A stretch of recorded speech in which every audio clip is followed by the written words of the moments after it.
मेरा लगभग इसमें कोई 6 लाख रुपया गया है मेरा। मैंने कंटीन के थ्रू गाड़ी बुक करवाने के लिए मैंने यहाँ आया था।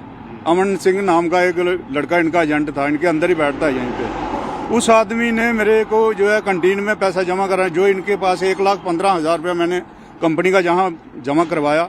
जो पैसा इन्होंने बोला कि आपका रजिस्ट्रेशन का और नंबर लगाने का जो भी पैसा था वो इधर से ले लिया और मेरे से 5,98,243 रुपये का चेक कैश लिया, कुछ मतलब 98,000 का चेक लिया, मेरे कैश लिया और 5 लाख रुपए का चेक लिया।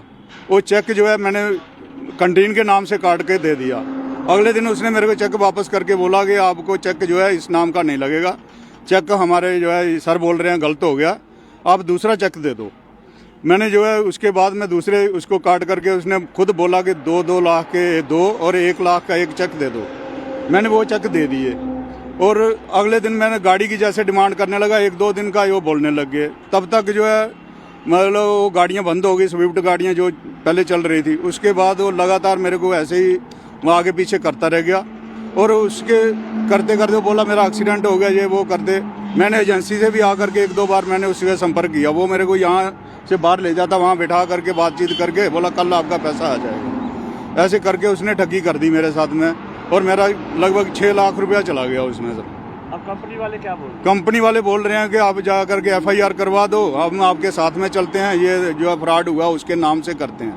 सर इस कंपनी के अंदर फ्रॉड हुआ है, पैसा हमने इस कंपनी के अंदर दिया है, बैठ करके इनके टेबल पे है, इनका मुलाजिम है और इनका फर्ज बनता है कि हमारी रिस्पॉन्सिबिलिटी ले उस पैसे की जो मैंने मेहनत का कमा करके दिया। और जितने भी आदमी हैं सारे लगभग फौजी हैं और जिन्होंने अपना नकद कैश का पैसा दिया है, सारे जितने भी आदमी फ्रॉड में आए हैं टोटल बेचारे वही आदमी हैं। बड़ी मुश्किल से हम लोगों ने पैसा कमाया है 1-1 रुपया करके और हमारा 6 लाख रुपया यहाँ चला गया। क्या आपकी डिमांड क्या है? हम सर डिमांड ये चाहते हैं कि हमारा पैसा जो है वापस किया जाए, कानूनी कार्रवाई जो बनती है वो सरकार करे, नहीं है तो ये एजेंसी पैसा दे या फिर उस आदमी को पकड़ के ले आए उससे पैसा लें।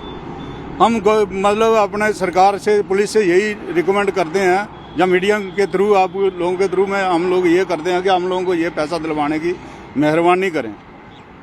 इन्होंने गाड़ी बुक करवाई थी, ये 7,10,000 रुपया हमारे साथ फ्रॉड हुआ है। यहाँ पे हमने आके इनको चेक दिया, बुकिंग का अमाउंट पहले दिया और उसके बाद जो चेक काट के दिया 2,82,000 का एक दिया, 25,000 उसने कैश लिया हमसे और फिर 80,000 जो है उसका एक चेक और लिया। ठीक है, तो सारे 2 महीने से ज़्यादा हो गया। तो बोलता आज आ जाएगा आपका LS ऑर्डर, कल आ जाएगा, तो LS ऑर्डर कोई नहीं आया। करते करते हमने मना कर दिया। हमने बोला हमें गाड़ी नहीं चाहिए, क्योंकि 4 महीने हो गए बोलते बोलते हमें गाड़ी नहीं चाहिए, हमारे को पैसा रिफंड किया जाए। उन्होंने बोला ठीक है। फिर करते करते करते करते 2-2.5 महीने और निकल गए, कोई पैसा रिफंड नहीं हुआ। और हम ये चाहते हैं कि ये कंपनी का मुलाजिम है, इसकी जवाबदारी कंपनी की है। वो टेढ़ा था, मेढ़ा था, चोर था, हमें कोई लेना देना नहीं है। हमारा फोकस है सीधा कंपनी का मुलाजिम था, वो पर्सनल तो था नहीं। अगर पर्सनल होता, बाकी रही बात चेक की, जो साहब बोल रहे हैं कि चेक ब्लैंक काट के दिया, हम इतने तो है नहीं लैंडलॉर्ड, जहाँ इतने तो पढ़े लिखे हैं नहीं।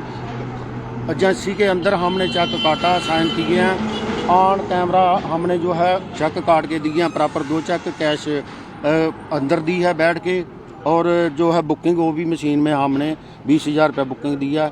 टोटल जो है 7 लाख और 10,000 रुपया हमारी पेमेंट जो है, इसका जवाबदार कंपनी है।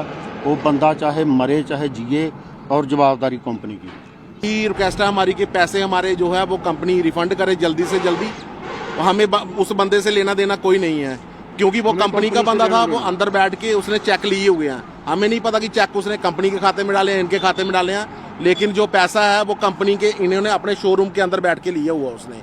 ठीक है ना, तो इसीलिए कंपनी की जवाबदारी बनती है कि एम्प्लॉय वो आपका था। अगर आपने उसको रखा है, वो फ्रॉडी था, तो आपने क्यों रखा उसको? उसकी प्रॉपर वेरिफिकेशन करनी चाहिए थी। ठीक है ना, तो इसीलिए प्रशासन से यही अपील है हमारी कि जो हमारा केस है इसको जल्दी से जल्दी देखा जाए और जो हमारे पैसे हैं वो हमें रिफंड किए जाएं। तो और ये जो इनका शोरूम है इसको तब तक बंद रखा जाए जब तक पैसे रिटर्न नहीं आते, क्योंकि हम नहीं चाहते कि जो फ्रॉड हमारे साथ हुआ है कल को और किसी कस्टमर के साथ हो। ये कितने लोग हैं जिनके साथ फ्रॉड हुआ और कितना टोटल अमाउंट? सर ये जो लोग हैं ये 7-8 तकरीबन अभी हो चुके हैं, लेकिन धीरे धीरे मुझे लगता है कि ये और भी होंगे, क्योंकि जैसे ये कल की बात चल रही है, हमें रात को पता चला था, हम आज आए हैं, आज आपकी चैनल के थ्रू और भी किसी को पता चलेगा, तो हो सकता है कल और भी आएंगे, है ना। तो अभी ये कुछ कहा नहीं जा सकता कितने लोग हैं, अभी तक कोई 7 या 8 हो चुके हैं, तो मे भी हो सकते हैं, ज़्यादा भी हो सकते हैं। टोटल कितना अमाउंट होगा? टोटल सर जो है अभी 7 लाख के हिसाब से आप मान के चलो तो कोई 50 लाख तो बन ही गया है अभी तक। तो मगर जिस हिसाब से ये बढ़ रहे हैं लोग, लगता है कि 1 करोड़ के आसपास होगा ये।